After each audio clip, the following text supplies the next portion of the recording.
Baik, salam sejahtera. Anda sedang menonton Pantau Agenda Reformasi. Untuk waktu ini, kita nak memberi tumpuan sekali lagi khususnya terhadap diskusi dan juga perbincangan melihat kepada agenda membanteras rasuah. Ini susulan pada apa yang disebut ataupun yang dikatakan oleh Yang Amat Berhormat Perdana Menteri Datuk Seri Anwar Ibrahim ketika merasmikan sidang kemuncak pencegahan rasuah kebangsaan NAC Summit 2024 yang diadakan pada hari Khamis. Tapi untuk waktu ini, hari ini 1 Mac 2024, ada perkara-perkara lain juga yang berlaku. Antaranya kalau melihat kepada tanggal 1 Mac ini, iaitu khususnya melihat kepada cukai jualan dan perkhidmatan yang dikatakan akan naik ke 8% berbanding 6% sebelum ini. Bagaimanapun, kadar baharu ini tidak merangkumi perkhidmatan untuk makanan dan juga minuman, telekomunikasi dan tempat letak kereta. Peningkatan kadar SST baru ke 8% ini diumumkan dalam pembentangan bajet 2024 Oktober lalu. Ia sebahagian daripada usaha kerajaan untuk meningkatkan daya tahan kewangan negara sambil mengurangkan defisit belanjawannya. Langkah ini akan membantu kerajaan terus menjana pendapatan untuk negara. Sementara itu, keputusan pengecualian bil air dan elektrik daripada kenaikan ini masih belum dimuktamadkan. Peningkatan kadar ini dijangka akan menambah hasil kutipan kerajaan. Tahun lalu, Malaysia sekadar mengutip kurang 30 bilion ringgit. Kutipan ini meletakkan Malaysia sebagai antara pemungut hasil cukai terendah di Asia Tenggara dengan nisbah cukai kepada keluaran dalam negara kasar KDNK berada pada 11.8%. Kementerian Kewangan telah menganggarkan tambahan 3 bilion hasil pada tahun depan dengan pelaksanaan kadar SST 8%. Baik, yang juga berlaku ataupun bermula pada hari ini iaitu khususnya melihat kepada pembayar cukai individu dan juga selain individu boleh mengemukakan borang nyata BN tahun saraan 2023 dan juga tahun taksiran 2023 melalui e-filing mulai hari ini iaitu 1 Mac 2024. Lembaga Hasil Dalam Negeri LHDN menyarankan pembayar cukai menggunakan perkhidmatan e-filing menerusi portal MyTax atau melalui portal rasmi hasil. Ejen cukai pula hendaklah menggunakan perkhidmatan tax agent e-filing system TAF iaitu versi 2.0. Pembayar cukai boleh membuat persediaan awal dengan mengumpulkan dokumen seperti penyata pendapatan, resit, invoice dan lain-lain dokumen berkaitan dengan cukai pendapatan untuk memfailkan BN tahun taksiran 2023. Pembayar cukai berdaftar yang log masuk kali pertama ke MyTax perlu mengaktifkan sijil digital individu terlebih dahulu yang boleh dijana melalui portal MyTax. Maklumat lanjut berkenaan dengan program memfailkan BN bagi tahun 2024 boleh dirujuk di portal rasmi LHDN.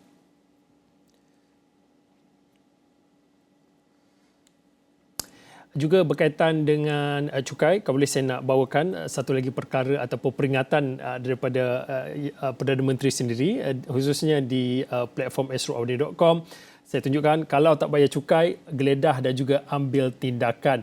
Yang mana Lembaga Hasil Dalam Negeri LHDN perlu terus bersikap tegas dan juga berani dalam memburu pembayar cukai yang culas tanpa mengira kedudukan dan pangkat, termasuklah dalam kalangan mahakaya dan juga syarikat-syarikat gergasi. Saran itu diberikan oleh Perdana Menteri Datuk Seri Anwar Ibrahim ketika berucap merasmikan majlis sambutan hasil ke-28 LHDN pada hari ini. Katanya, agensi berkenaan tidak perlu takut untuk mengambil tindakan, termasuklah jika perlu menggeledah ke atas mereka yang tidak membayar cukai. Laporan lanjut anda boleh terus ke astroaudi.com yang mana tajuknya, kalau tak bayar cukai, geledah dan juga ambil tindakan. Itu yang dipetik oleh Perdana Menteri Datuk Seri Anwar Ibrahim.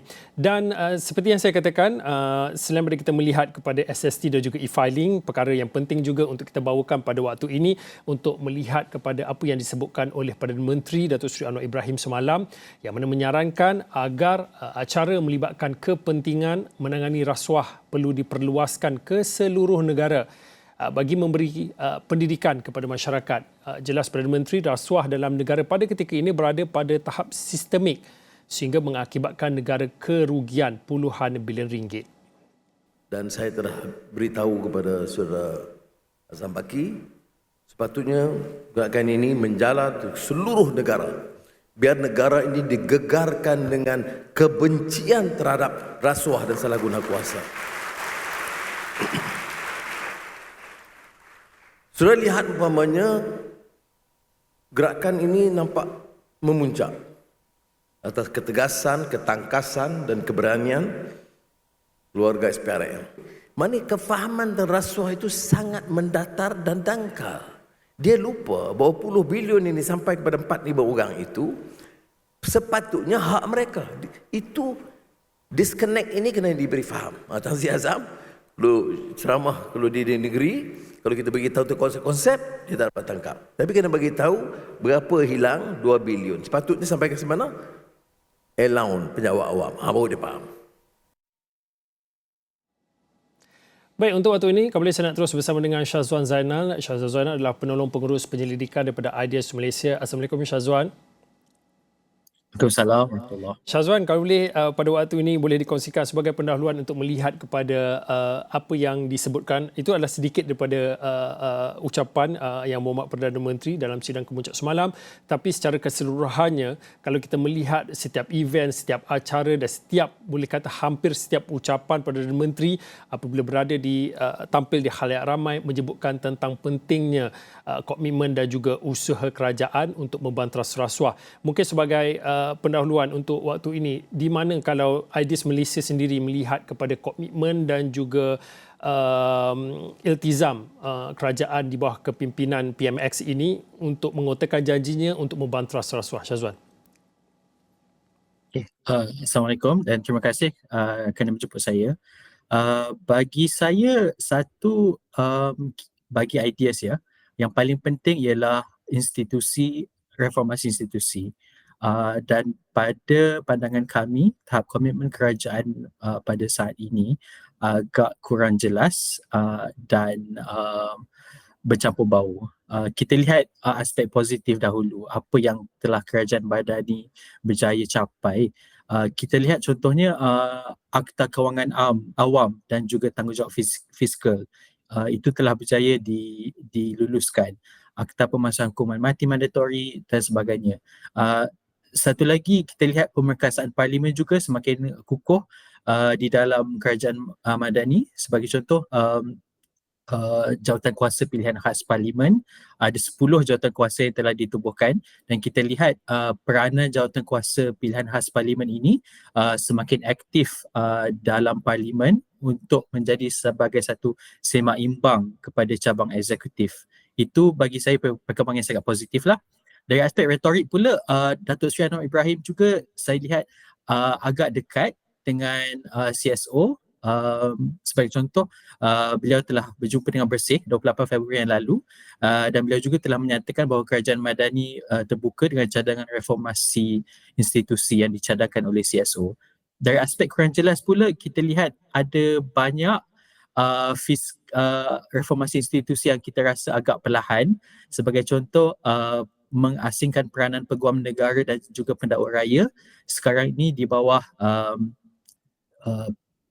pemacuan Datuk Seri Azalina Osman. Beliau ada mengatakan bahawa reformasi ini mungkin akan ambil masa lebih kurang setahun sebab perlu ada kajian dan sebagainya. Akta pendanaan politik juga kami anggap sangat-sangat penting sebab untuk mengurangkan kebarangkalian berlakunya ketirisan, terutama dari aspek parti politik. Dan bagi kami di dalam kalangan organisasi masyarakat sivil ya, kami sudah banyak kali menyeru pihak kerajaan untuk mengeluarkan satu rangka tindakan ataupun blueprint dengan garis masa yang jelas untuk membuktikan komitmen kerajaan terhadap reformasi institusi. Satu, itu akan membuktikan komitmen kerajaan lah kepada publik, kepada orang ramai. Dan yang kedua, juga penting ialah ia akan meyakinkan pelabur bahawa kerajaan memang serius untuk melaksanakan reformasi institusi.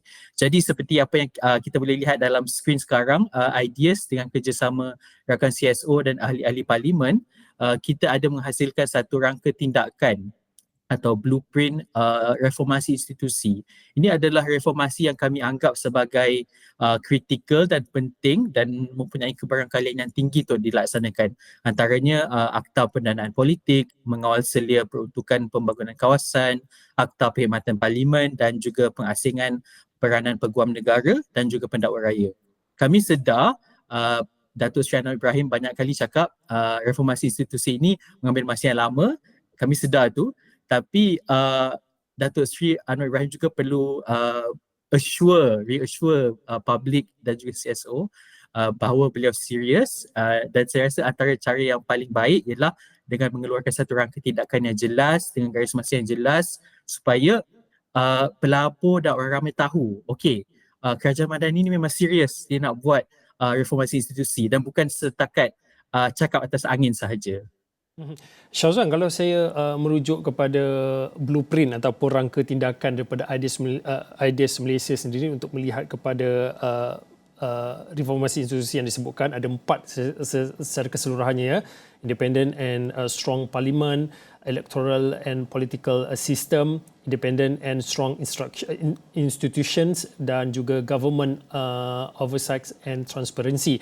Tadi disebutkan oleh Syazwan secara keseluruhan pemerhatian IDES melihat kepada di mana kau nak kayu ukur, nak mengukur tahap komitmen dan juga iltizam pemerintah ataupun kerajaan perpaduan dalam isu ataupun dalam agenda membanteras rasuah.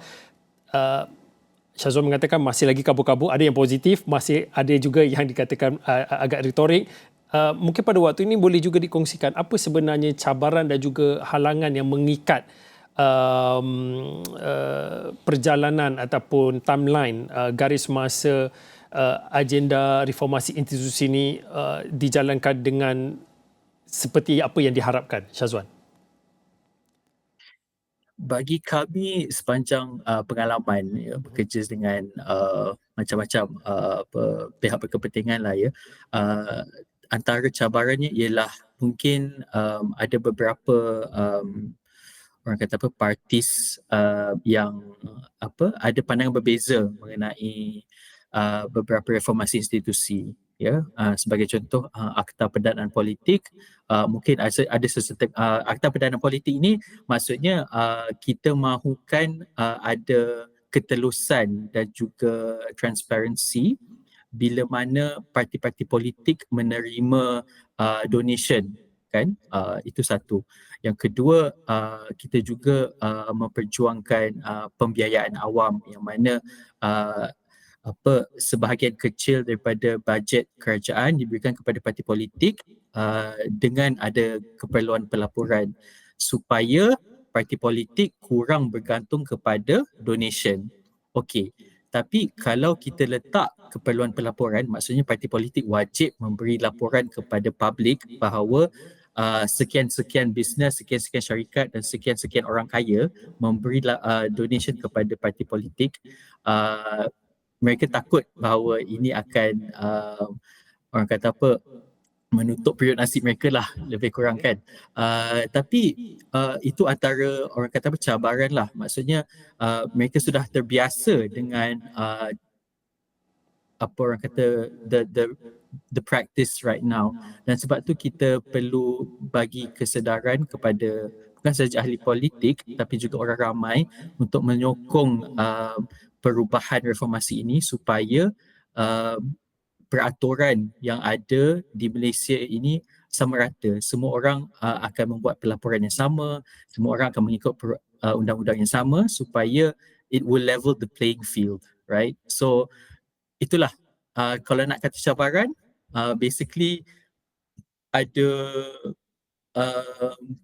orang kata kebergantungan lah. Maksudnya orang ada setengah pihak yang sudah terbiasa dengan the practice right now, and our job sebagai CSO dan orang ramai masyarakat orang ramai dan masyarakat biasa ialah untuk menekan dan push kerajaan dan ahli politik untuk mengubah dan mereformasi perkara seperti ini. Okey, baik Syazwan, kita nak berehat seketika. Selepas ni saya kira setidaknya ada dua perkara yang saya nak minta Syazwan kongsikan pandangan. Yang pertamanya, kita merujuk kepada apa yang disebutkan oleh Perdana Menteri semalam, yang mana Perdana Menteri beri peringatan keras kepada SPRM tidak mengecualikan mana-mana siasatan ke atas kepimpinan yang ada sekarang berkaitan dengan rasuah. Kita tahu bila cerita tentang rasuah, pendakwaan rasuah, ia sering dikaitkan tentang agenda politik. Jadi bagaimana kita nak adakah ia hanya persepsi ataupun bagaimana nak mengubah sentimen itu satu. Yang keduanya adalah berkaitan dengan bagaimana mesej membantah rasuah ataupun nak menanam kebencian tentang jenayah rasuah ini perlu ditingkatkan lagi. Apa cara kita nak tingkatkan kefahaman dalam kalangan masyarakat yang lebih luas ataupun masyarakat awam ini? Kita nak berehat seketika, kembali lagi selepas ini.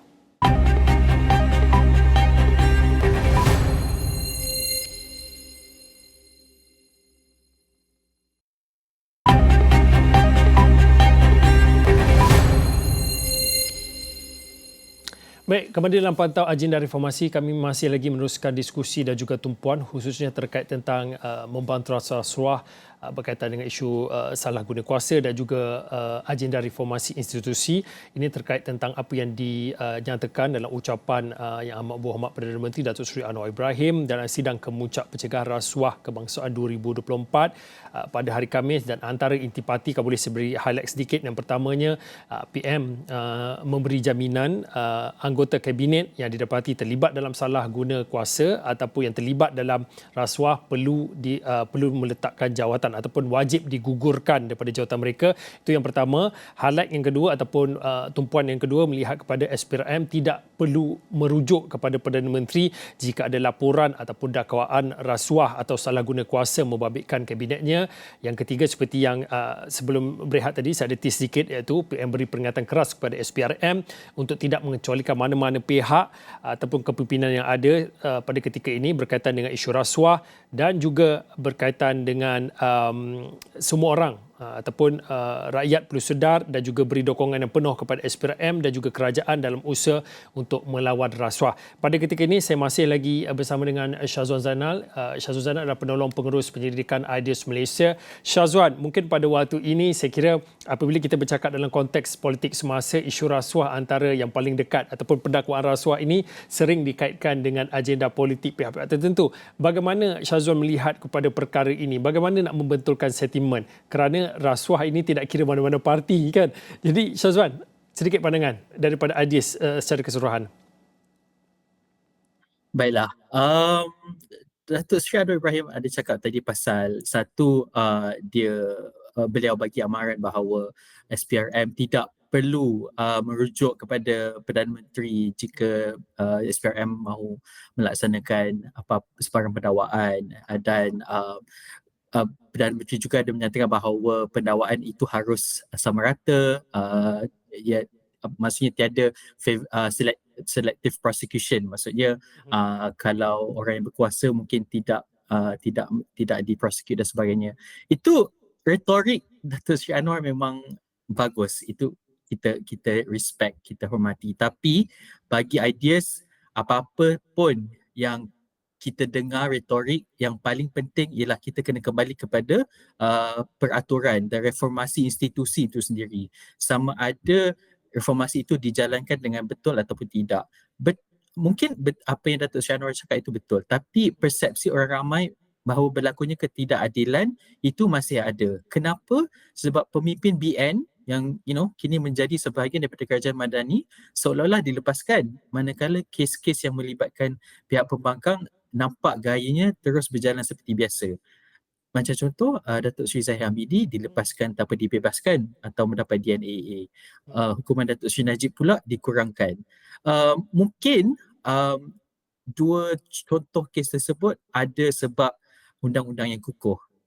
Saya pun tak pasti. Tapi persepsi orang ramai masih ada, dan ini bagi saya agak bahaya. Dan sebab itu kita perlu kembali semula kepada reformasi institusi.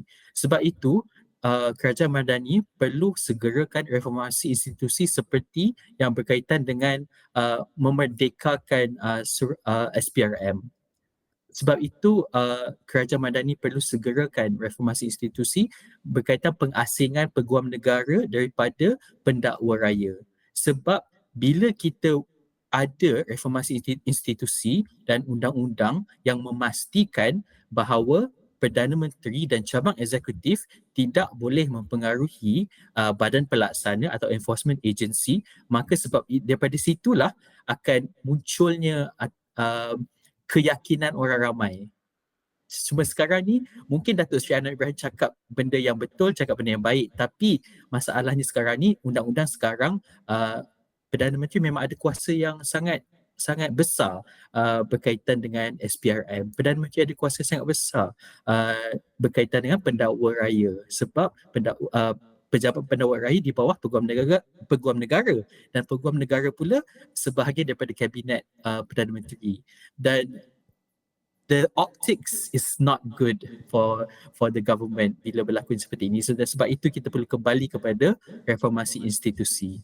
Syazwan, kalau boleh saya nak tanyakan soalan susulan untuk berlaku adil pada ketika ini terkait tentang kes-kes mahkamah yang disebutkan beberapa pimpinan ataupun pemimpin yang disebutkan oleh Syazwan sebentar tadi, persepsi yang timbul dalam kalangan masyarakat luas atau masyarakat awam ini daripada Perdana Menteri sendiri ada yang menyatakan tentang apa yang telah diputuskan itu, apa yang telah dilalui itu adalah keputusan mahkamah, dan sekali lagi komitmen yang sama diberikan oleh Perdana Menteri bahawa SPRM tidak perlu merujuk beliau. Itu kenyataan yang cukup berani oleh Perdana Menteri, dan juga peringatan keras daripada Perdana Menteri kepada SPRM untuk tidak mengecualikan mana-mana pihak ataupun individu yang terkait tentang isu rasuah. Itu yang pertama. Keduanya tadi disebutkan tentang keyakinan rakyat dan juga persepsi rakyat. Bagaimana Syazwan melihat kepada perkara kita nak memberi pemahaman rakyat yang begitu jelas tentang rasuah, salah guna kuasa dan juga reformasi institusi. Ada kalanya kalau bercakap tentang rasuah, ramai yang berfikir tentang ratusan ribu, jutaan, malah kalau RM10 itu juga, RM1 itu kalau rasuah tetap rasuah. Bagaimana Syazwan melihat kepada dua perkara ini? Baiklah,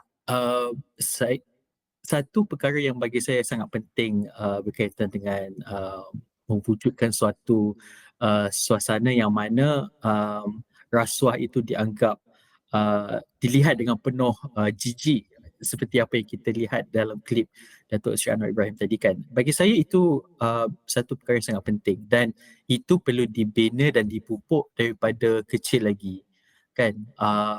Kita perlu basically mendidik anak-anak kita untuk mengatakan bahawa rasuah dan salah guna kuasa itu memang sesuatu yang jijik. Seolah-olah seperti macam kalau kita makan duit rasuah tu seolah-olah macam makan makanan yang haram ataupun tidak halal kan.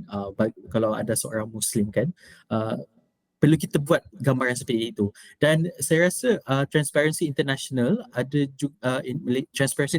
mengeluarkan satu buku berkaitan tentang saya tak ingat tajuk dia secara spesifik, tapi lebih kurang macam sins of corruption ataupun dosa korupsi, yang mana dia buku itu melihat atau menerangkan bahawa corruption dan rasuah dan sebagainya ini dosanya dari aspek agama yang berbeza. Jadi bagi saya ini agak penting sebab Malaysia sebagai sebuah negara yang agak orang kata beragama kan. Jadi kita perlu tekankan juga daripada aspek agama bahawa corruption dan salah guna kuasa ini memang sangat jijik dan kotor. Itu satu. Yang kedua, kita juga kena boleh kata luaskan definisi rasuah itu sendiri. Maksudnya macam ibu bapa dan orang adults dan sebagainya kan perlu sedar bahawa anak-anak mereka bila bersama dengan mereka, sebagai contoh katakanlah mereka membawa dalam satu kereta, ibu dan ayah ditahan oleh polis, anak ada duduk di belakang, lepas tu ibu bapa offer untuk bagi rasuah kepada pihak polis. Itu saja dah dapat create satu contoh yang sangat buruk kepada anak-anak. Memang kita tak cakap kepada anak-anak, adik-adik tak apa tau rasuah okey je, tak ada masalah. Memanglah kita tak cakap macam tu secara terus, tapi bila kita buat sesuatu perkara kita tunjukkan kepada mereka, memang anak-anak akan ikut contohkan, bukannya ikut kata, anak-anak akan ikut contoh. Jadi saya setuju dengan Datuk Seri Anwar Ibrahim, apa yang kita lihat klip sebentar tadi, memang kefahaman bahawa rasuah itu kotor dan jijik perlu menjalar dan menular kepada semua, daripada sekecil-kecil bayi sampailah kepada Perdana Menteri itu sendiri. Dan yang paling penting juga sama-samalah apabila kita bercakap tentang isu rasuah, salah guna kuasa atau korup ataupun disebutkan tadi agenda reformasi institusi, perbincangannya tidak harus terhenti di sini. Panjang lagi perbincangan ataupun perbahasan yang boleh kita lakukan. Terima kasih Syazwan Zainal, penolong pengurus penyelidikan Ideas Malaysia, yang mana berkongsi pandangan melihat kepada apa yang disebutkan oleh Yang Amat Berhormat Perdana Menteri semalam, khususnya tentang kefahaman masyarakat awam khususnya terhadap rasuah yang dilihat sebagai masih lagi mendatar dan juga menganggap gejala rasuah ataupun jenayah rasuah ini sebagai satu perkara biasa. Saya kira itu saja untuk waktu ini. Pantau agenda reformasi. Saya Fauzin. Selamat.